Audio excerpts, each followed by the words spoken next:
Monsieur le maire, bienvenue dans C'est-à-dire. La fin de l'année scolaire approche, c'est le moment des réinscriptions aux activités culturelles et sportives. Alors, certaines n'ont pas pu se tenir cette année. Est-ce que vous avez prévu pour quelque chose pour indemniser les familles ?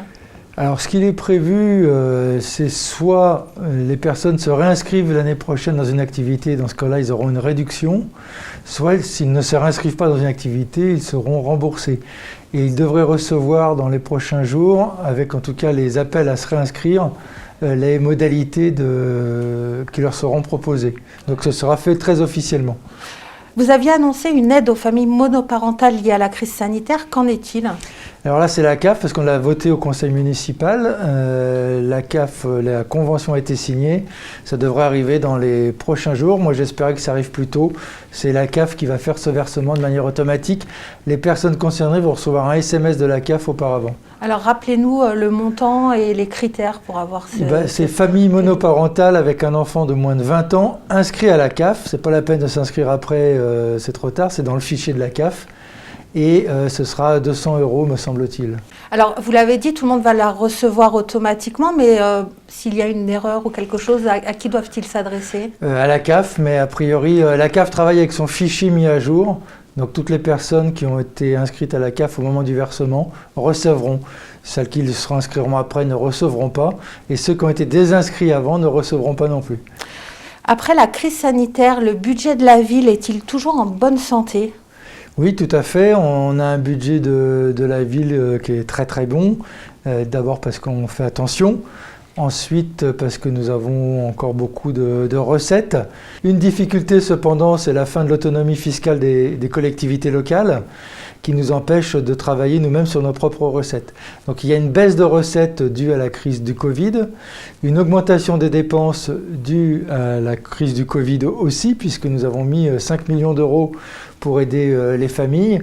Nous avons reçu des aides de la métropole, de la région, du département, qui compensent un peu, de l'État aussi. Et nous avons fait attention à notre gestion. Il y a eu des dépenses qui n'ont pas été faites non plus en termes d'investissement. Tout cela s'équilibre et fait que nous allons encore nous désendetter cette année. Quelle perspective pour 2022 ? 2022, j'espère que d'abord la crise sanitaire sera finie, que l'on pourra poursuivre normalement notre programme d'investissement, de pouvoir faire les réformes que nous avions engagées et mises en œuvre et proposées dans notre programme municipal, que tout cela se mette en œuvre. Donc il y aura certainement des dépenses supplémentaires qui vont pouvoir s'engager. Quelques exemples ? On a la question de la reconstruction du centre équestre qui est posée. On a la question des centres de loisirs que nous continuons d'améliorer, de la réhabilitation des crèches qu'il nous faut finir. Je pense à Potamia, alors on ne la fera pas l'année prochaine, mais j'espère qu'on commencera l'étude pour faire Potamia l'année prochaine. Il y a des voiries à refaire que nous allons pouvoir engager aussi. Vous avez diffusé des spots « Stop la violence ». Alors ça a suscité le débat sur Facebook et de l'incompréhension pour certains. Quel était l'objectif ? Alors que tout le monde ne trouve pas ça bien, c'est normal, je dirais. Notre objectif, c'est de cibler les jeunes, notamment les jeunes collégiens et les jeunes lycéens. Sur cette idée, il faut arrêter la violence parce que ça a des conséquences dramatiques, les affrontements entre jeunes, pour rien d'ailleurs. Mais ça peut avoir de grosses conséquences, notamment aller jusqu'à la mort. Donc notre objectif, c'est de marquer les esprits dans cette jeunesse sur ces difficultés. On l'a fait en lien avec des professionnels, on l'a montré à des parents aussi, on l'a montré à des jeunes, et c'est une des actions que nous développons, parce que nous en faisons plusieurs pour faire arrêter ces rixes dans notre ville. Alors justement, quelles sont les autres actions que vous mettez en place ? Déjà, c'est un phénomène, je dirais, national et départemental, puisqu'on voit bien qu'il y a même plus de risques dans le sud du département que chez nous, mais malheureusement, ça pourrait réaugmenter demain chez nous. Et j'en tire pas une gloire absolue. Ce que je veux dire, c'est que c'est un problème d'ordre national.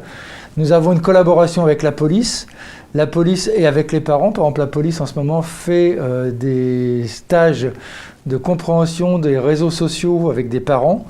Nous avons un travail avec nos médiateurs, dont nous avons augmenté le nombre avec des animateurs jeunesse et que nous travaillons à augmenter leur nombre dans la prochaine période.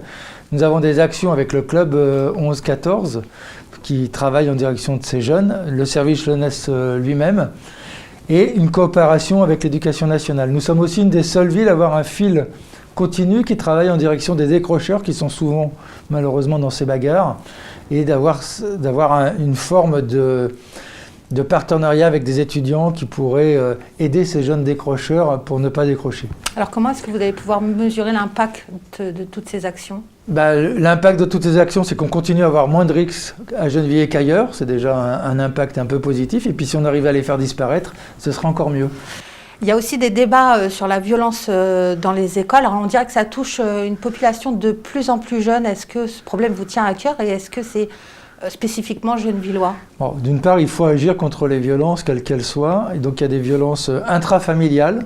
Et j'attire l'attention sur les parents. Je sais que c'est toujours un sujet polémique, on n'a plus le droit de faire de fessée, etc. Non, la fessée, c'est pas bien.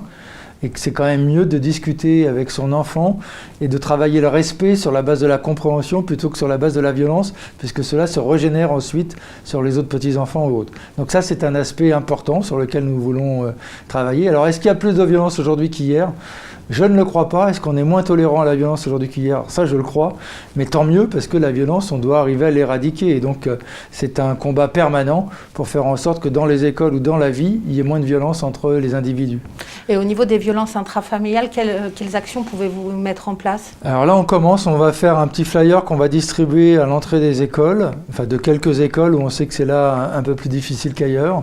Et puis, nous allons mener l'action avec les psychologues scolaires, les directions d'école, nos centres de loisirs, pour essayer d'être la maison des familles, être en aide à ses parents, parce que souvent on reproduit ce qu'on a pu connaître, mais on peut aussi s'en débarrasser de ces rapports de violence, et donc on va travailler à cela d'arrache-pied. Alors en parlant de préjudice, et pour aborder un autre type de violence, vous deviez mettre en place un observatoire de la discrimination. Où est-ce qu'en est ce projet ? L'observatoire, il est en marche, il a eu plusieurs réunions et il développe plusieurs initiatives. Donc ça, on aura certainement un écho à la rentrée prochaine. Le Covid l'a un peu mis sous cloche. Merci. Suspension. Donc. Il a un peu suspendu son activité, même s'il y a eu des réunions d'ailleurs en visio pendant ce temps-là, donc ils se sont installés et certainement qu'on aura des propositions d'action à la rentrée prochaine. Donc on y reviendra. On arrête là, on se retrouve la semaine prochaine dans C'est-à-dire.